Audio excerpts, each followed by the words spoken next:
as a left rear, does a great job of keeping it out of the wall. That's got to be a bit of a concern. On the lower tire pressures, Adam, we talk about how the cars buff it. While Harvick is entering his pit stall, so is Todd Peck. They make contact. Harvick's nose goes into the engine. Oh, the 93 just comes right up in front of Blake Cook. It's got to make you wonder about... The 41 of Kurt Busch. Whoa, and he's coming up on him, too. Man, that looked like what happened to Greg Biffle. Having Harvick, so that'll get him caught back up. Left rear tire. Whoa! And around goes Kyle Larson. Man, big impact. Man, thank God that safer barrier's there, but that was still a huge impact. Second caution.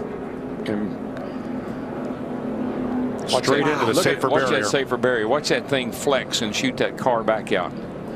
Now you're talking about a 3,400-pound piece of underneath Casey Kane. Looks like Casey went to go tuck in behind her and just misjudged it. Got into her right rear, turned her into the wall. Hard impact. Man, he's got a lot of damage to the car even before this, Mike. Now you can see that wall just sucked him into the wall, and he just grinded along the right side. Now I can tell you who this is going to really hurt, and that's Kevin Harvick. No, I'm telling you why. Here's why it's going to hurt him. Because underneath Casey Kane, looks like Casey went to go tuck in behind her and just misjudged it. Got into her right rear, turned her into the wall. Hard impact. Man, see her making the pass, and man, he just clips her in the right rear and turns her into the fence. Whoa. But we stay green. Yeah. Now the question is, was that a tire, or did he just get into the wall? Because what we've been seeing. The radio, a little bit of contact there with Joey Logano and into the wall. Truex back.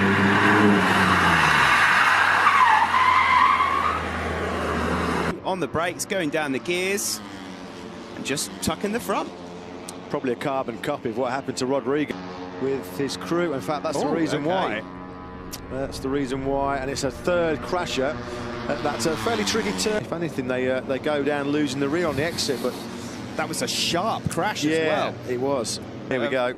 It's going to be a high side. Oh, it's not. Oh, no, that's nasty. And that, if might have just made it even worse.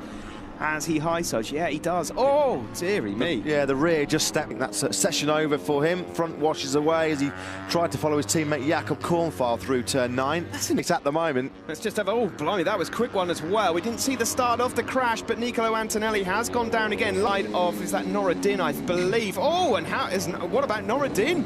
That's a nasty crash. So much testing they actually did, almost race distance on the softer option tyre during the test zone. Turning into a right-hander this time, and the same thing, tucks the front. Oh, and he tries to hang on to it, and that very confident young man, Sam Lowes, but this will just be eking away. Wide on the exit there, as he's tipping into turn 2, and that's just gone from under him. And even though turn 2 is one of the slower corners on this circuit, Matt, it just gives you an idea as to how to see what happens then to Matteo Pezzini. Yeah, just tucks the front down into turn 1. Rider okay. And for turn 2. Oh, rear stepped out on him. Nasty, nasty, nasty. And you can see those right-handers. Rossi started the lap very strongly. There is the crash for Bradley Smith. A bit more easily now. We're probably going to have a look at the crash. Ooh. There's places you can get out, though actually you can get back from to the paddock there quite easily, can't you? Crash of the weekend. As we were saying yesterday, there's a fair old crash. Stefan Bradley is former Moto2 world champion. Tony Hernandez, here we go. Look at that, the front end, you could clearly see it there, running over the ripples into that first corner. Into turn 1. You can just see the vibration on the onboard camera as he hit the bumps. Medium option front tyre on. He hasn't perhaps got a soft front on that spare bike. Down goes Bautista. Front end washing. Outside of Stephen Richards, busy in the pack. Everyone gets through. David Wall off wide, and there's a couple of cars off. Shane Smollen. In the red car, we see Maxine. He's come down. He's got a right front broken or locked up, and he's actually tagged Dean Fiore's teammate. So Cini had the dramas before he made contact with anybody. So it's almost as if something broke. Third, the DJR Penske forward, but it's Whincup into turn 1. Muscle behind it. Jason Bright turned around. straight to the car up, but he's got... There are a couple of blokes 2x2 there. Here goes Coulthard down the inside at 11. He's got him. Gets into the bottle o Ford and turns him round. It was interesting. It looked like Mark already came in the front half, and we see Bridie there. Definitely got tagged by Scott Pye in the Western Star Penske Mobile. So Pye started 10th. He's 8th now, right with damage, and that was at turn 3. So that move with Mark Winterbottom and Fabian Coulthard side by side. They talked about racing room in the driver's briefing. Jack, what's your thought? Well, we see another angle, and look, Fabian was definitely there. Mark's going to argue he wasn't far enough. And patch there, and down the inside goes Mostert, and Cops a hit in the rear bar. And in a replay of what happened at the start of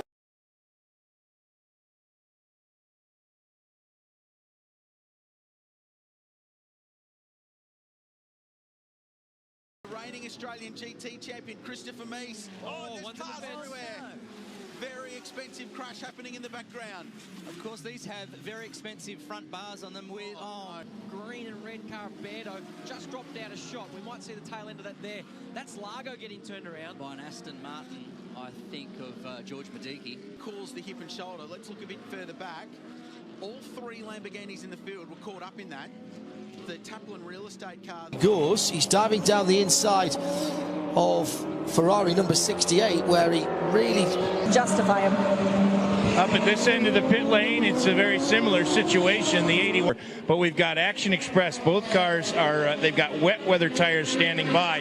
This end of the pit lane did not jump as quickly on the wet. Or the 16, it's one of the change racing cars, and he lost it coming in. And how did the number 3 miss it? Antonio Garcia had to spin to miss it. A close proximity, and he got a push. He got a push from as he came through. There may have been a touch between Dorsey and the BMW that caused the BMW GT car to spin, and then he got absolutely nailed by just lost it completely and hit the first bit of tyres. Yes, not just a harmless spin then. Yes, thanks Jim. Winning more grip.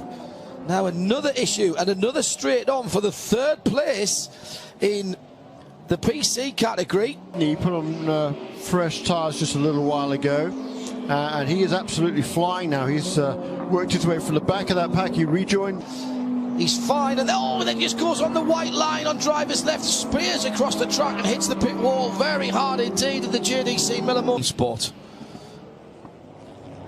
Well, that number 8 car was very lucky indeed there. Nicely reversed. So people just came in. Oh, he tried to pinch it. In fact, he was going to try and pass Scott Pruitt. That's why he was in GTD, were they? Oh, huge shot. That's weird. The Porsche does not use position. I mean, airstrip a little bit on and off for the 24 car. This car was going so well earlier on and throws it on off. Oh, he got help. He got help from Pipo Tirani. Big hip check there. Josh did a very good job of getting that car slowed down, get that turned around. It's exactly the same again. It's almost as if the throttle stuck open, isn't it? In fact, it is there, Jeremy. He's the first guy off the lead lap, isn't he? Oh, and that's going to help him because that's the 31 of a bit of a problem when they get back. Was there? No, he did it on his own. Big lock up from the rear Continental tyres on the red and white number 31. As the 17 lost it. Sorry, at 17 the 2 lost it on his own. That's Johannes van Overbeek, and it's a spin in sympathy then. Jan Halen. And there's contact. There's going to be contact here. Oh dear. That was the number 8 car. That's another one. And no, he's coming up on the Delta Wing. My apologies. And just got on the power a little bit too early. He's coming up to put a lap on the Delta. As the leaders are embroiled. Oh, the spin for the Visit Florida car. The leader, Marcus. And where is... Oh, he spun it on his own, coming out. He had Corvette DP behind him, and the BMW was an unrelated spin. Cars that are the barometer of slippiness. So you really see how it away from the barrier. And that you can just see it's a bit damp there. He got on the curb at the apex, which you can do in a perfectly you know, to do that in a safe way, but that was just a damp track, getting on the power too early. Is it? Oh yeah. So as soon as he turned in, the rear was just all over the place. And about ducks in a minute as well. Oh dear! It's just going to spin up the rear tyres. There we go. And he tries desperately to put the brakes on to bring the front back round. Just on acceleration. It's exactly what we were talking about, wasn't it? Yeah. A little tap there. Or the restriction. There we go. You just heard the acceleration, hands off the wheel, because you never know. Really tight. He can't see anything. And no, actually, yeah. You know what it was? I think he would have been okay, but he was so slow to actually get going. Fernando Alonso, McLaren saying yesterday that they actually got some good running in. They weren't doing that yesterday in the. Yep, same mistake again. He's consistent. Just a little bit too. You see as a driver, can you see as you're getting close to it that the grass there? Or... There we go, outside front left, locking.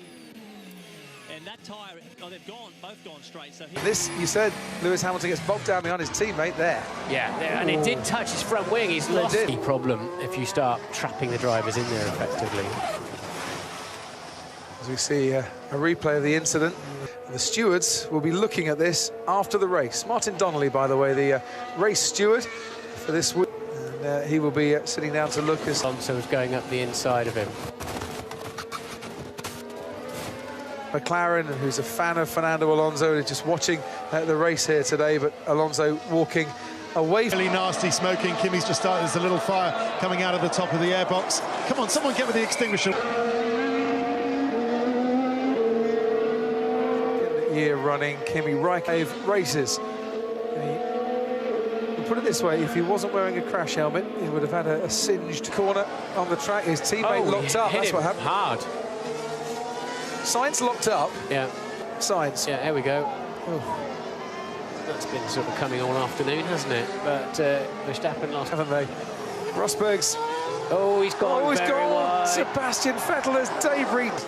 It's a tricky little corner. I think his eye was taken off with Hamilton coming up in the wake of Hamilton's car.